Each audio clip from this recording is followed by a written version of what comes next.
آج ہم کریں گے سورہ قدر کی ترجمہ اور تفسیر، اور اس میں آپ کو وہ تفسیر بتاؤں گی جو کہ ہمیں صرف ترجمہ پڑھ کے حاصل نہیں ہوتی۔ یہ ایک مکی صورت ہے اور اس میں کل 5 آیات ہیں۔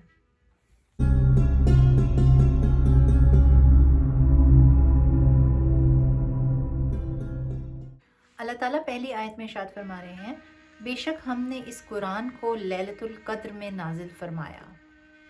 قرآن مجید لیلۃ القدر میں اس دنیا میں نہیں اترا تھا، بلکہ لوح محفوظ سے ایک ساتھ آسمان دنیا میں نازل ہوا تھا، اور پھر آسمان دنیا سے اس دنیا میں آہستہ آہستہ قریباً 23 سال میں نازل ہوا۔ تو یہ رات برکت نزول قرآن ہے۔ اللہ تعالیٰ نے اس رات کو برکت والی رات قرار دے دیا، سلامتی والی رات قرار دے دیا۔ اللہ تعالیٰ نے اس رات میں کی گئی عبادات کا ثواب زیادہ کر دیا، فرشتوں کا نزول ہوتا ہے۔ تو سوچے اس رات، جس رات میں اللہ تعالیٰ نے قرآن مجید کو لوح محفوظ سے آسمان دنیا پر، دنیا میں نہیں آسمان دنیا پہ نازل کرا فرمایا، تو اس رات میں کس قدر برکتیں رکھ دی۔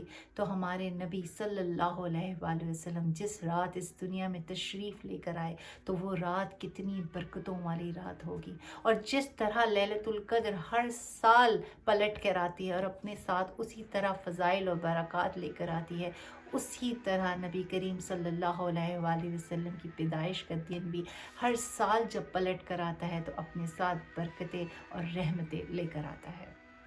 آیت نمبر 2 میں اللہ تعالیٰ ارشاد فرماتے ہیں، اور تم نے کیا جانا لیلۃ القدر کیا ہے؟ اس طرح کا سوال عرب میں تب کیا جاتا ہے جب کسی چیز کی اہمیت کو بیان کرنا ہو اور جس سے خطاب کیا جا رہا ہے اس کی پوری توجہ حاصل کرنی ہو۔ تو اللہ تعالیٰ یہاں پہ ارشاد اس طرح سے فرما رہے ہیں، اور تم نے کیا جانا لیلۃ القدر کیا ہے؟ تیسری آیت میں اللہ تعالیٰ ارشاد فرما رہے ہیں کہ شب قدر 1000 مہینوں سے بہتر ہے۔ تو اگر کوئی شخص اس رات کو صحیح معنوں میں عبادت کا شرف حاصل کر لیتا ہے تو اسے 1000 مہینے یعنی تقریباً 83 سال اور 4 مہینے کا ثواب حاصل ہو جائے گا۔ چوتھی آیت میں اللہ تعالیٰ ارشاد فرما رہے ہیں، نازل ہوتے ہیں فرشتے اور جبریل اس میں اپنے رب کے حکم کے ساتھ ہر کام کے لیے۔ ہر کام سے مراد مختلف امور جو ہیں وہ ان کے سپرد کیے جاتے ہیں، جیسے رزق میں برکت ہے، اولاد کی پیدائش کا معاملہ ہے، اور دیگر معاملات جو لوگوں سے متعلق ہیں۔ اللہ تعالیٰ فرشتوں کو اس کا ذریعہ اور سبب بناتا ہے اور مختلف کام ان کے سپرد کیے جاتے ہیں۔ 5ویں آیت میں اللہ تعالیٰ ارشاد فرماتے ہیں، یہ رات سلامتی ہے یہاں تک کہ طلوع ہو جائے فجر، یعنی یہ رات برکتوں والی رات ہے۔ اس رات میں برکتوں کا نزول ہوتا رہتا ہے اور اللہ تعالیٰ اپنے بندوں کو انعامات سے نوازتا رہتا ہے۔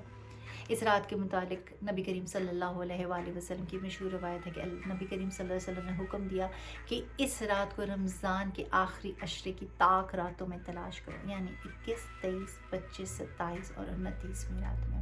نبی کریم صلی اللہ علیہ وآلہ وسلم کا ارشاد پاک ہے کہ مومن کی نیت اس کے عمل سے بہتر ہے، یعنی نیت میں تو کوئی ریاکاری نہیں ہو سکتی۔ ہاں، جب انسان عمل کرتا ہے تو کوئی ریاکاری کا پہلو نکل سکتا ہے، لیکن نیت اس کی ہمیشہ ریاکاری سے پاک ہوتی ہے۔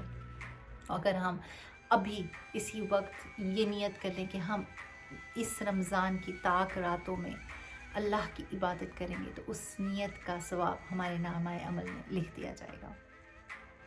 یہ تھی سورہ قدر کی ترجمہ اور تفسیر۔ اللہ تعالیٰ میرے اور آپ کے علم میں اضافہ فرمائے اور ہماری ہر غلطی، کوتاہی اور گناہ کو معاف فرما دے۔ آمین۔